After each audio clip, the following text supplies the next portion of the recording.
봉독합니다. 예수께서 제자들에게 이르시되 실족해 하는 것이 없을 수는 없으나 있게 하는 자에게는 화로다. 저가 이 작은 자 중에 하나를 실족해 할진대 차라리 연자 맷돌을 그 목에 메우고 바다에 던지우는 것이 나으리라. 너희는 스스로 조심하라. 만일 내 형제가 죄를 범하거든 경계하고 회개하거든 용서하라. 만일 하루 7번이라도 내게 죄를 얻고 7번 내게 돌아와 내가 회개하노라 하거든 너는 용서하라 하시더라. 아멘.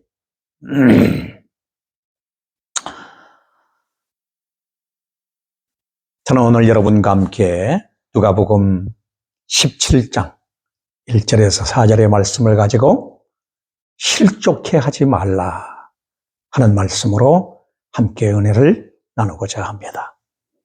특별히 17장은 예수님의 다양한 교훈들로 이루어져 있는 것을 볼 수 있습니다. 그러나 여러 가지 교훈들을 하시게 된 동기가 어디 있을까? 여러 가지 이 교훈들 하신 동기가 특별히 11절 말씀 보면은 예수께서 예루살렘으로 가실 때라는 말씀이 나오고 있습니다. 예수님께서 예루살렘으로 왜 가십니까? 이는 고난 받으시러 지금 가시고 있는 중인 겁니다. 뿐만 아니라 고난이 끝나는 것으로 종결되는 게 아니라 22절, 24절, 30절 말씀 보면은 인자에 나타나는 날에도 라고 이어져 말씀을 계속하고 있습니다. 바로 17장의 중심이 바로 무엇이냐? 예수님이 고난받으러 가시는 겁니다. 그런데 고난받으시러 가셔서 그 고난을 다 감수하시고 죽으시고 부활하시고 승천하셔서 다시 오실 그날을 지금 여기서 말씀하고 있다라고 하는 사실입니다. 이러한 맥락에서 성경을 이 말씀을 경청할 때 우리가 아하, 왜 이러한 말씀을 하셨을까 하는 것이 바로 이해가 되리라고 봅니다. 특별히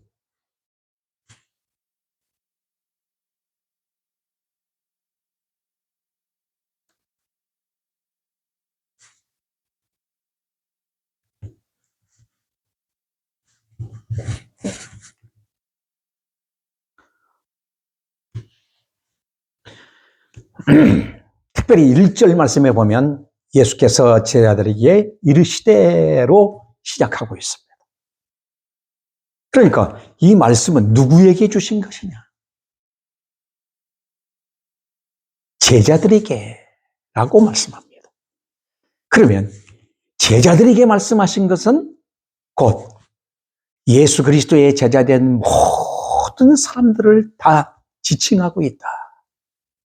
우리 모두는 목사나 장로나 집사나 평신도나 누구나 할 것 없이 예수 그리스도를 주로 영접하는 모든 자는 주님의 제자다 그 말입니다. 그런 심정에서 오늘 우리가 말씀을 받아야지 저건 목사만 받아야 돼 라고 생각해서는 안 됩니다. 예수께서 이 교훈을 하시는 의도는 고난을 받으시고 떠나셨다가 다시 오실 재림의 날까지 청지기적인 제자들이 어떻게 사역을 해야 할 것인가? 성도들이 어떻게 신앙생활을 하면서 어떻게 사역을 해야 될 것인지를 염두에 두고 교훈해 주셨다라고 하는데 주목해야 할 것입니다. 첫째로 보면 실족해 하는 것이 없을 수는 없으나 있게 하는 자에겐 화로다 그랬습니다. 여기 화로다.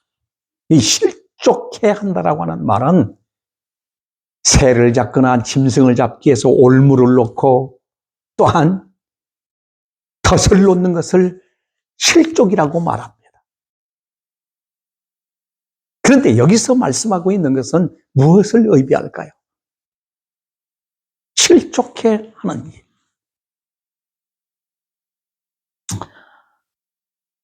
이는 특별히 목회자들을 의미할 뿐만 아니라 사역자들을 염두에 두고 하신 말씀이라고 주어졌다고 하는데 우리는 특별히 관심을 가져야 됩니다.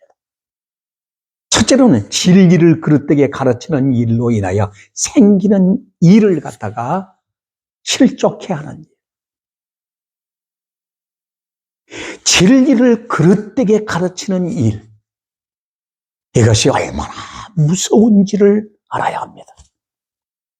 그래서 주석에는 이렇게 말씀하고 있는 거예요.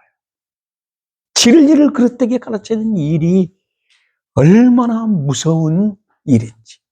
그건 생명과 영생과 직결되고 있음을 가르쳐주고 있는 겁니다. 둘째로는 지도자로서 행위를 불이하게 하며 지도를 받는 자가 그것을 따르게 되나니 그것이 역시 남을 실족해 하는 일과 연결될 수 있다는 겁니다. 그러니까 우리 예수 믿는 사람이 정말 신앙생활에 본이 되고 덕이 되는 삶을 살아야 됩니다. 어떤 성도에게 물어보면 어떻게 해서 교회를 나오게 됐습니까? 목사님이 너무 좋더라고요. 그 교회 나가는 성도님이 참 좋더라고요.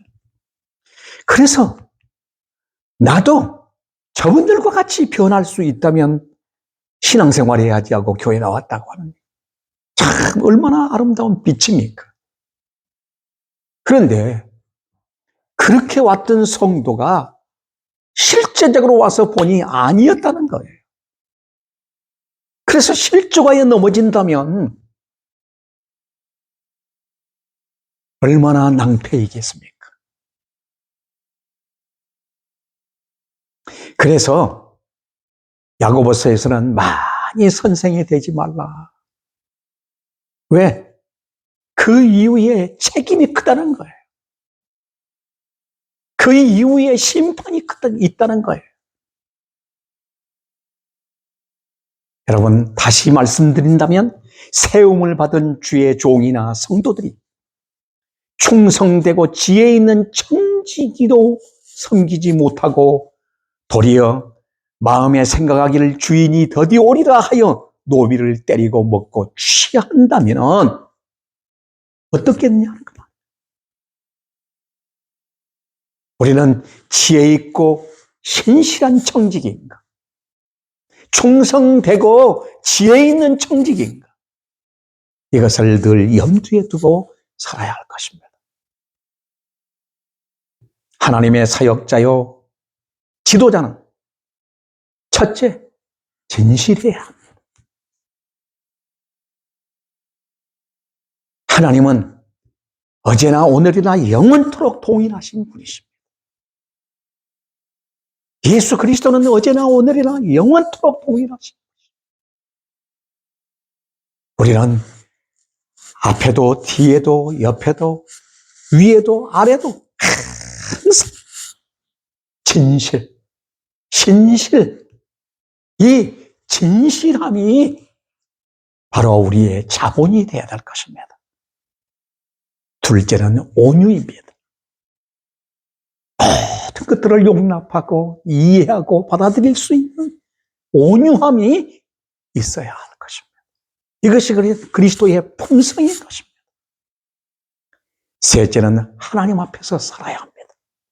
하나님 앞에서 내가 사람들 앞에서 사람을 의식하고 살면서 이중적 삶을 살 때가 많아요. 그런데 하나님 앞에서 살아야 돼. 말씀에 목숨을 걸어야 된다 그 말입니다. 성도는 하나님의 종은 하나님의 백성은 하나님의 말씀에 목숨을 걸어야 되는 겁니다. 오늘 특별히 2절 말씀 보니까 저가 이 작은 자 중에 하나를 실족해 할진대 또 여기 실족이 나옵니다. 그런데 작은 자 중에 하나를, 작은 자가 누굽니까? 조금 전에도 말씀드렸죠? 어떤 성도님이 너무 좋아서 내가 교회를 나왔습니다. 그래서 예수님을 만났는데 얼마나 행복한지 모릅니다. 그런데 그 사람이 오히려 실족함을 또 줬다면, 처음에는 빛이었는데 나중에는 어둠이었다면 그 사람이 실족할 수 있다는 거죠. 이 작은 자 중에 하나를 실족케 할진대 차라리 연자 맷돌을 그 목에 메우고 바다에 던지는 것이 나으리라. 참 엄청난 말씀을 하고 있습니다. 이 연자 맷돌은 작은 사람 손으로 이렇게 맷돌을 돌리는 작은 맷돌이 아닙니다. 짐승이 멍에를 메우고 큰 곡식을 간다든지 그러기 위해서 이 짐승이 뱅글뱅글 돌면서 맷돌을 도는, 맷돌을 돌리는 이런 상황을 지금 말씀하고 있는 거예요.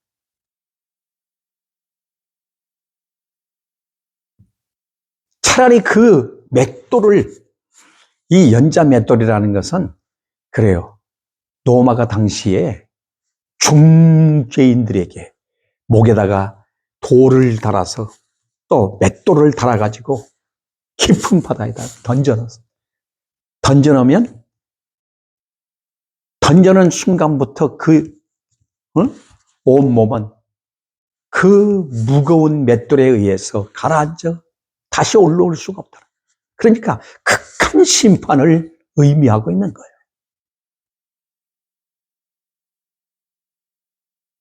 예수님이 왜 이 말씀을 하고 있느냐?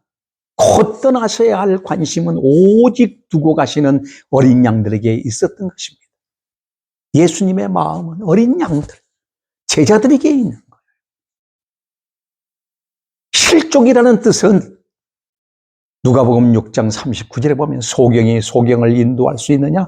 둘이 다 구덩이에 빠지지 아니하겠느냐라고 말씀하고 있어요. 참 중요한 얘기. 소경이 소경을 인도.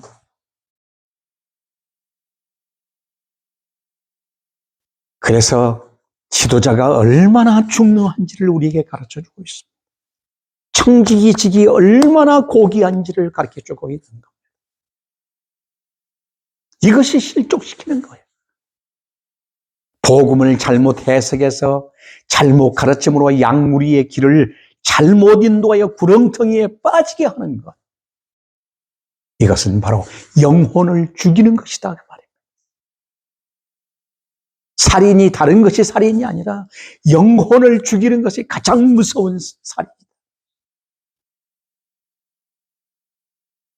경고의 말씀이 주어지고 있습니다.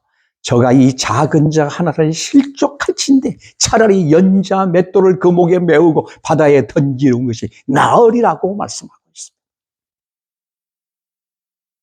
영을 죽이는 행위는 있을 수 없다는 겁니다. 하나님은 그것을 묵과하지 않겠다는 것입니다. 누가복음 11장 52절에 보면 화 있을진저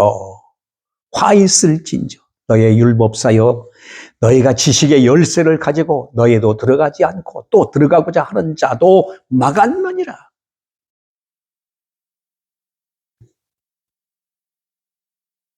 율법사 하면은 이스라엘 전체에게 말씀을 바르게 해석해서 그들을 하나님께로 인도해야 할 책임자들이에요. 지도자입니다. 그런데 그들에게 지식의 열쇠를 맡겼어요. 하나님의 말씀을 그들에게 맡겼다고 말해요. 그런데 그 열쇠를 가지고 저희들도 들어가지 않고 남도 들어가지 못하도록 가로막았다는 겁니다. 얼마나 무서운 일입니까?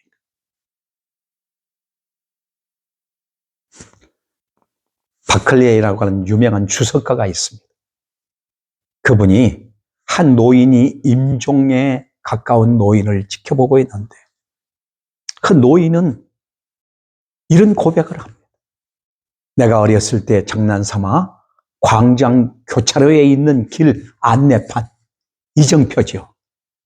그것을 틀어놓았다는 겁니다. 그 표시 방향을 바꿔놨다는 겁니다. 그가 이제 와서 생각하니 자기의 장난삼아 한 행동이 얼마나 많은 여행자들을 혼란하게 만들었을까. 그리고 가야 할 길을 가지 못하게 만들어 그들과 헤매게 했다. 그것이 후회가 되고 또 후회가 됐어. 눈을 감을 수 없다고 하는 얘기를 들었다는 거죠. 사랑하는 여러분, 영적인 이정표를 틀어놓아 길을 잘못 인도한다면 이보다 더 큰 죄는 없을 것입니다. 주님 당시뿐만 아니라 지금에도 지도자들이 주님께서 맡겨주신 양무리를 잘못 인도함으로 얼마나 많은 사람들을 실족해 했는지, 연자맷돌을 목에 메우고 바다에 던지우는 것보다 더한 죄를 범하고 있다는 것입니다.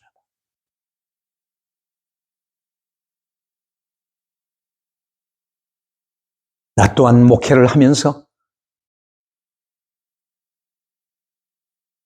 얼마나 많은 사람들에게 상처를 주고 실족함을 주었을까 생각하면서 회개합니다.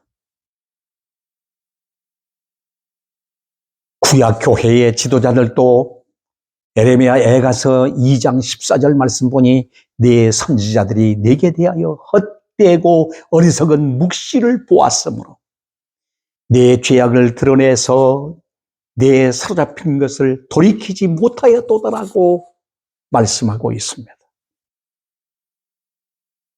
자기가 거짓 경고와 미혹해 할 것만 보았도다라고 말하고 있어요.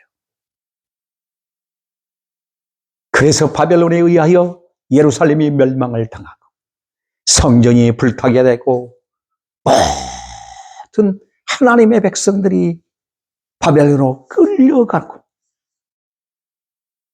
심판받는 이 사건은 누구의 책임이냐 그 말. 지도자들의 책임이었다는 것을 가르쳐주고 있습니다. 미혹이란 당시 지도자들이 구약 교회 성도들을 미혹하여 잘못된 길로 인도함으로 실족해 했다는 거죠.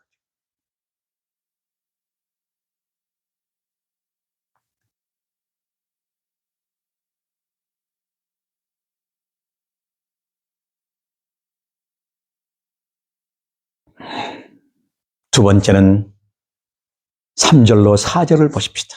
너희는 스스로 조심하라. 만일 네 형제가 죄를 범하거든 경계하고 회개하거든 용서하라. 만일 하루 7번이라도 내게 죄를 얻고 7번 내게 돌아와 내가 회개하노라 하거든 너는 용서하라 하시니라. 자, 회개와 용서. 여기 실족해 하는 두 번째 요인은 관용입니다. 관용. 한 영혼을 잃지 않기 위하여 용서함으로 받아주라는 이 의미가 여기에 깊이 담겨져 있습니다. 고린도후서 2장 11절 말씀 보면은 이는 우리로 사단에게 속지 않게 하려 함이라. 우리가 그의 괴계를 알지 못하는 바가 아니라고 말씀하고 있습니다. 사탄의 괴계는 이 틈을 이용해서 그를 소외시키려 하고 있습니다. 오늘 우리는 정말 그렇습니다.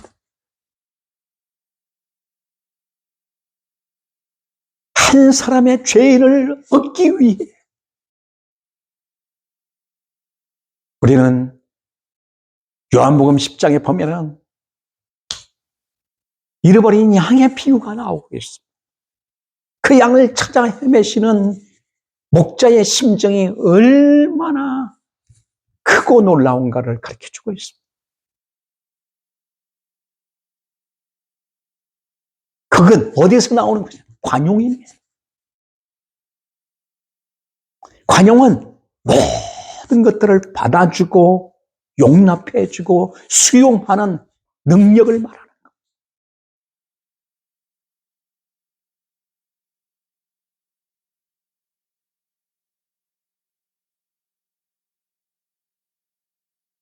여기 보니까 스스로 조심하라. 너희는 스스로 조심하라. 경계심을 풀지 말라는 것입니다. 내 형제가 죄를 범하거든 경계하고 그랬습니다. 첫째는 경계입니다. 경계할 줄 알아야 된다. 동일한 죄가 내게도 오지 않도록 항상 우리는 경계해야 됩니다. 죄는 어디든 있습니다. 죄는 누구에게나 있습니다. 그 죄가 내게 붙어오지 않도록, 나도 그와 같은 죄에 빠지지 않도록, 나도 실족하지 않도록 경계해야 된다.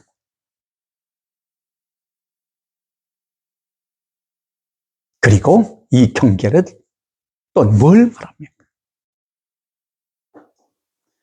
나에게 이 죄가 오지 않도록, 이 죄에 나도 물들지 않도록, 죄에 빠지지 않도록 깨어 있을 뿐만 아니라 죄를 지은 자에게 가서 경계심을 불러일으켜 줘야 한다.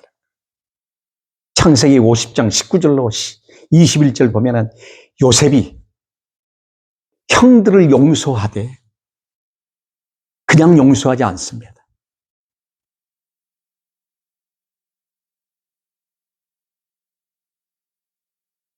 형들이 그만한 대가를 다 치르게 합니다.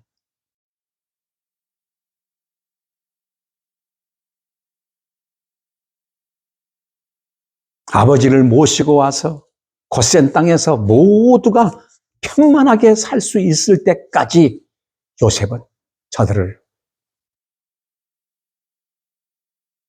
경계합니다. 그리고 그들에게 경각심을 불러일으켜 줍니다. 다시는 죄범치 않도록, 다시는 죄와 그 허물에서 사로잡혀 있지 않도록. 그래서 형제들을 감금하고 베냐민을 도둑으로 몰고, 그래서 마지막에 자신을 밝힙니다. 마지막에 형들이 두려워서 있을 때에 요셉이 뭐라고 말합니까? 두려워하지 마소서, 내가 하나님을 대신하리이까. 당신은 나를 헤아리 하였으나 하나님은 그것을 선으로 바꾸사 오늘과 같이 만민의 생명을 구원하려고 나를 먼저 이곳에 보냈나이다. 저희들을 용서합니다. 요셉은 용서하는 사람이었습니다. 어디서 왔을까요? 바로 관용입니다. 우리의 신앙생활에 있어서 관용을 잃어버리면 우리는 우리의 신앙에 문제가 생긴다는 것을 기억해야 합니다. 그래서 바울은 목회 서신에서 디모데후서 2장 24절 25절의 말씀은 마땅히 주의 종은 다투지 아니하고 모든 사람에 대하여 온유하며 가르치기를 잘하며 참으며 거역하는 자를 온유함으로 징계할지니 혹 하나님이 저에게 회개함을 주사 진리를 알게 하실까 하라고 말씀하고 있습니다. 그렇습니다. 왜 온유함을 베풀고 왜 관용함을 베풀어야 합니까? 끝까지 회개하도록 돕는다는 것입니다.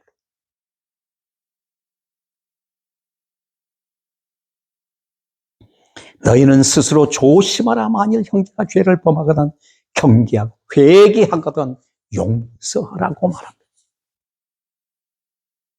그런데 여기 4절 말씀에 덧붙여서 만일 하루 7번이라도 내게 죄를 얻고 7번 내게 돌아와 내가 회개하노라 하거든 너는 용서하라. 7이라는 말은 완전 수뿐만 아니라 무한대입니다. 하나님은 우리의 죄를 헤아리지 아니하시고 다 용서하신 분이십니다. 그게 십자가입니다.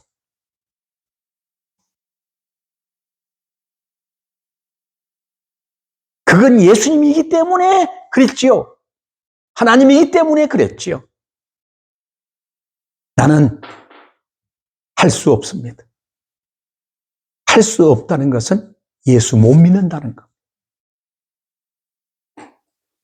나를 이렇게 용서해 주신 그분의 은혜에 붙들려 있다면 우리도 간용함으로 끝까지 용서해야 된다.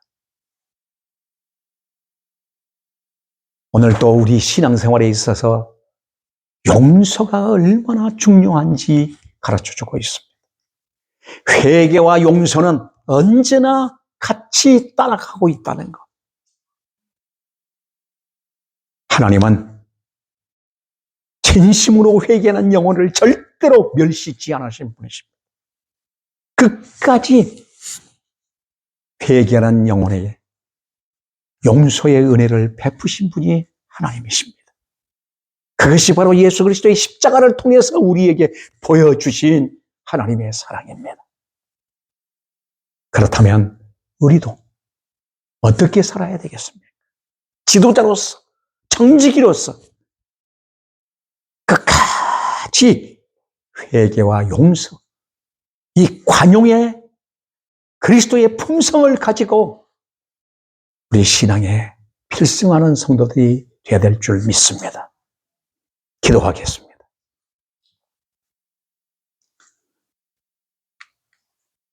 살아계시고 전능하신 하나님 아버지, 은혜를 감사합니다.